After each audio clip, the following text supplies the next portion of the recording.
So if you could choose any other career in the world, right, you're not doing TV writing, what would you be doing? Serial killing. No. Since its first instalment was broadcast on Channel 4 in December 2011, the sci-fi anthology series Black Mirror has risen to become a worldwide phenomenon. Yet while much of the series' narrative content has been explored, less attention has been paid to the visuals and how each new director and cinematographer have carefully tailored the look, specifically the colours, of their episode to convey emotion, give context and create meaning. This function of colour, known as colour theory, holds a key role in maintaining Black Mirror's distinct tone. And so, with reference to colour theory and the colour wheel, this essay will delve into 4 episodes of Black Mirror that best exemplify the power of colour as a storytelling device, and suggest that the visuals of Black Mirror do more to emphasise its infamously dark mood than you might realise.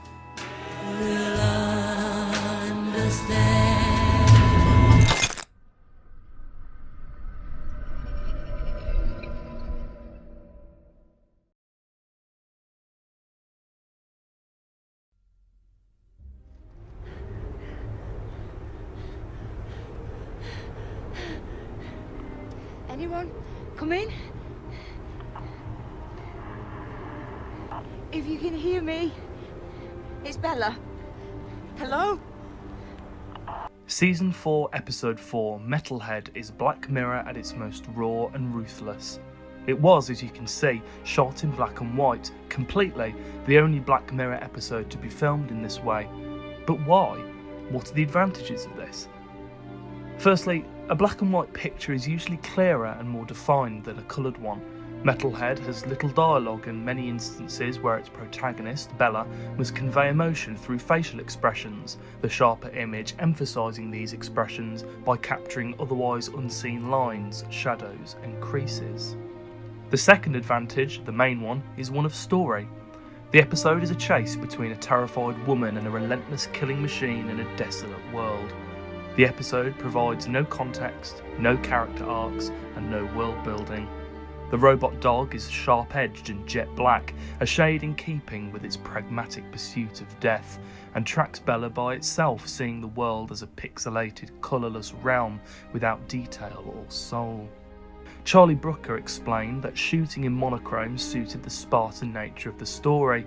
David Slade, the director, felt that black and white best described his chosen visual themes of weight, heaviness, metal, stains, scratches and rust.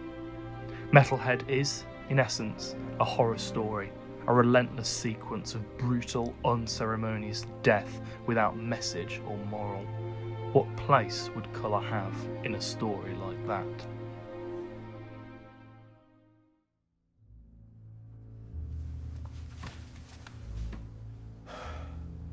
So what now? What's the playbook?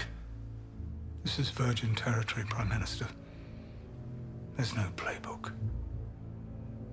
As the very first episode of Black Mirror to be aired, the National Anthem had the difficult task of establishing the distinct dark streak of the anthology to come.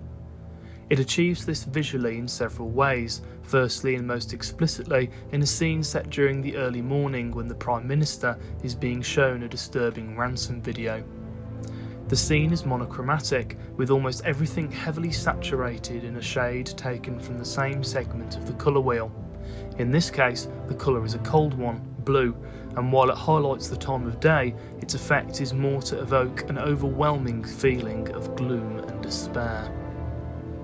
As in films such as The Shawshank Redemption, use of a predominantly blue-grey scheme works to create a sense of detachment, powerlessness, and pervasive melancholy.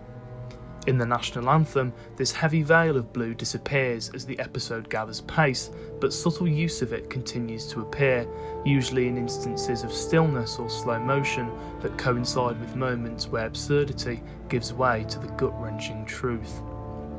Just like in the National Anthem, monochromatic visuals are used across film not only to convey dominant themes and tones, but also to create an unusual soothing and harmonious effect that suggests that the film environment is, in some way, strange, unnatural or artificial.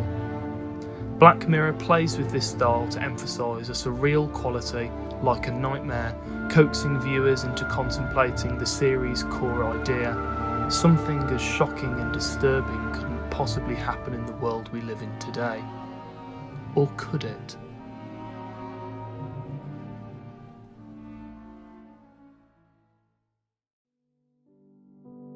Oh, hi! Hi! How's it going at Blankman? Just great. Well, I bet you work good there. Thank you. Just like the socio-economic ranking system that it features, Season 3 Episode 1 Nosedive relies heavily on visual appearances to convey the idea of a harmonious and perfect society.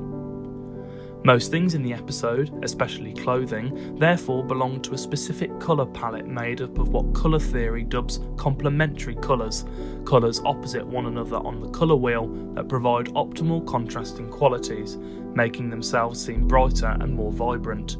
This being said, the colours of Nosedive are noticeably light, subdued, sweet and pastel-y, punctuated by neutral whites and greys, an aesthetic choice that describes the ultimate irony that lingers at the heart of the media-obsessed setting, summarised by director Joe Wright. No one wants to stick out their head too much, and yet they all want to be noticed at the same time, which makes for a weird visual oxymoron. As Lacey, the protagonist, reaches the end of her titular nosedive, the episode's colour darkens significantly. Darkening, or in colour theory decreasing the value of a colour palette, is an effective way of conveying deterioration or loss. For example, in Roman Polanski's The Pianist, the warm, hearty colours seen at the film's beginning gradually drain as Warsaw falls to invasive Nazi forces. This deterioration can be psychological as well as physical. Indeed, the end of Nosedive depicts Lacey's arrest and her final realisation that the world around her is completely fake, accompanied by dull and dirty colours. Nosedive's cinematography is unusual in that it doesn't associate darkness negatively, but instead associates it with the truth, with reality, with normality, while the pastel-y colour palette connotes sickly sweetness, artifice and fakery. The episode is an attack on the vice-like grip social media has on the modern world, warning that should we lose sight of what's real, a very new, very frightening reality could soon be upon us.